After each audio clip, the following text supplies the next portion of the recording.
बलूचिस्तान तो आजाद होगा। नमस्कार। बलूचिस्तान से जो तस्वीरें आ रही हैं वो वाकई चौंकाने वाली हैं। अंधेरे में जैसे आग की लपटें दिख रही हैं, सड़कें एकदम सुनसान। हाँ, और सुनने में आ रहा है कि ये सब ऑपरेशन बाम का हिस्सा है। बिल्कुल।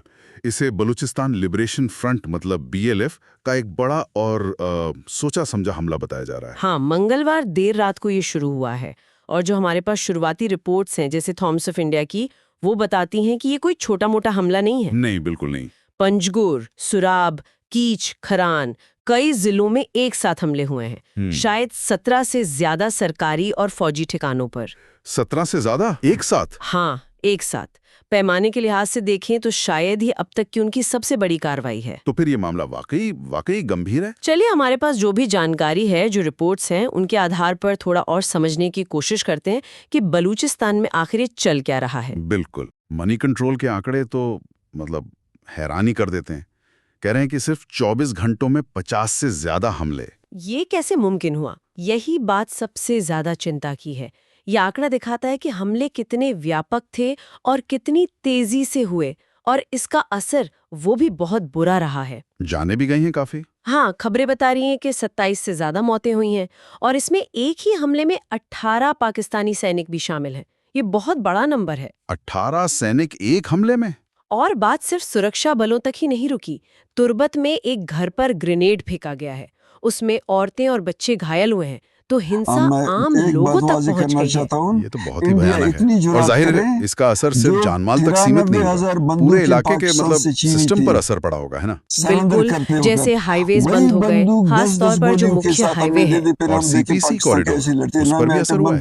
हाँ, चीन पाकिस्तान आर्थिक गलियारा CPEC, उसका काम रुक गया है, ट्रेनें रोकनी पड़ी, और कम्युनिकेशन नेटवर्क जैसे मोबाइल, इंटरनेट, उसको भी काफी नुकसान पहुंचाया गया है। मतलब एक तरह से पूरे इलाके को ठप करने की कोशिश। हाँ, ऐसा ही लगता है। ये सिर्फ नुकसान पहुंचाना नहीं, बल्कि पूरे तंत्र को, सिस्टम को रोकना इनका मकसद लगता है। और ये BLF खुद भी कह रहा है, शायद उन्होंने इसे सुबह की शुरुआत या ऐसा ही कुछ नाम दिया है। उन्होंने इसे बाकायदा रणनीतिक रूप से समन्वित आक्रमण का एक नया दौर कहा है। अच्छा, तो ये उनकी पुरानी हिट एंड रन वाली रणनीति से अलग है। हाँ, काफी अलग लगता है। उनका निशाना बिल्कुल साफ दिख रहा है। सरकारी इमारतें, सुरक्षा बल और सबसे अहम आर्थिक ठिकाने, खासकर वो जो CPEC से जुड़े हैं। तो ये सिर्फ मारो और भागो वाली बात नहीं रही अब। नहीं, ऐसा नहीं लगता। ये पहले वाले जो कभी कभार हमले होते थे, उनसे हटकर एक ज्यादा सोची समझी, बड़ी और शायद ज्यादा टिकाऊ लड़ाई छेड़ने की कोशिश लग रही है। एक तरह से टिक कर मुकाबला करने का संकेत।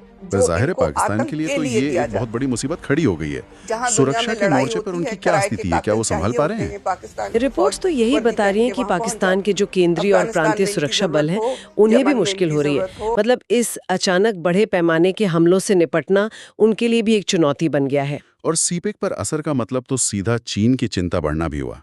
बिल्कुल, CPEC पर आंच आना पाकिस्तान के लिए बहुत बड़ा सिरदर्द है, क्योंकि ये चीन के साथ उनके रिश्तों की एक अहम कड़ी है। तो जाहिर है चीन की तरफ से सुरक्षा को लेकर चिंताएं और शायद दबाव भी बढ़ रहा होगा। और इससे सरकार पर राजनीतिक दबाव भी बढ़ेगा, जाहिर है। हाँ बिल्कुल, सरकार की क्षमता पर सवाल उठेंगे। पाकिस्तान की तरफ से इस पर क्या कोई बड़ा कदम उठाया गया है? कोई बयान आया है?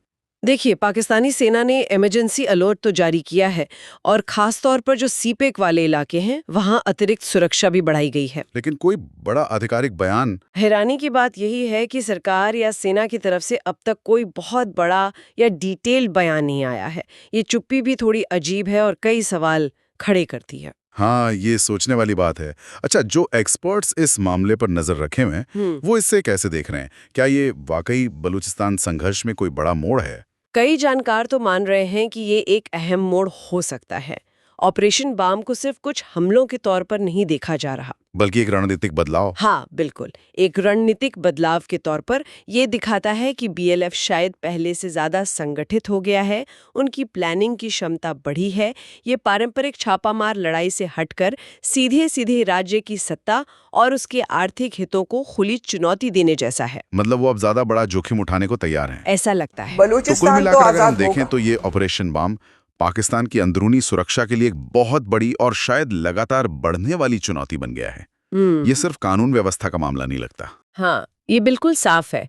जिस पैमाने पर हमले हुए हैं, उनकी रणनीति में जो बदलाव दिख रहा है, और जिस तरह से आर्थिक ठिकानों को निशाना बनाया गया है, ये सब मिलकर इस संघर्ष के भविष्य पर बड़े सवाल खड़े करते हैं। और सबसे बड़ा सवाल शायद यही है कि पाकिस्तान इस नई और ज्यादा गंभीर चुनौती से कैसे निपटेगा। बिल्कुल, क्या वो असरदार तरीके से निपट पाएगा? ये तो अब आने वाला वक्त ही बताएगा।